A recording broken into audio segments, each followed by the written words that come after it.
Hashimoto here with BodiTrak, and we're going to show you today how you can use BodiTrak to teach yourself when you rent it, either at your home and or at the studio where you rent it from. And let's take a look here. So I'm going to take a few golf swings, and there's enough room between the mat and I where Benny can take a look. Now you're going to focus on the screen here, Ben. Now I'm going to take a swing, and the pressure is going to go into the toes. You see how the pressure is going into the toes?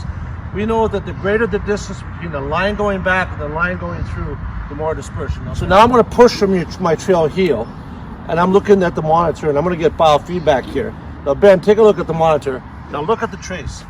Look at the trace. Is that more line on line? Is it?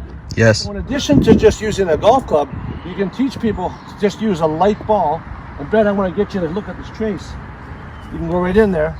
Now you can see how I'm pushing from my trail heel here, and I'm keeping that line on line. Now if I get into my toes, I'm going to go around, and we know that the toes are the brakes, the heels are the accelerators, that you need to accelerate through your heels.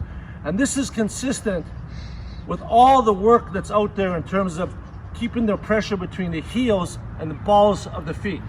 And that linear trace is what you want to get to in terms of being able to hit the ball well. So come back to me. So when people train at home using the BodiTrak for biofeedback, getting this linear trace, not only are they increasing their range of motion, but they're doing it in a correct way. And I can tell you this is a heck of a workout as well. In addition to just keeping the trace simple, what we're going to do is we're going to be able to show people with a video the key pressure positions, which we've learned is that it's setting up an address 5560 so they can use the monitor for biofeedback. And of course at the studio and a person's home, it'll be attached to a big screen.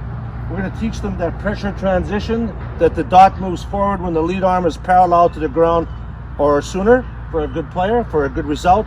We're going to teach them that they have to have proper counterbalance so they can see on the monitor that they're going to have 55 or 60% of their pressure in the trail heel when the lead arm is parallel to the ground on the way back.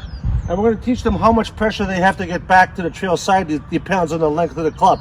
Be it a wedge, it might be 55, 60 for a wedge, and it'll get longer the progressively longer the club gets. And then we're going to teach them how to clear properly, how to break on their lead toe and clear through the lead heel. So these are all information and pressure information that we can show people that they can use at your studio, and even potentially rent the pressure mat to take home so that they can start training on their own during these times of social distancing. Terry Hashimoto with BodiTrak.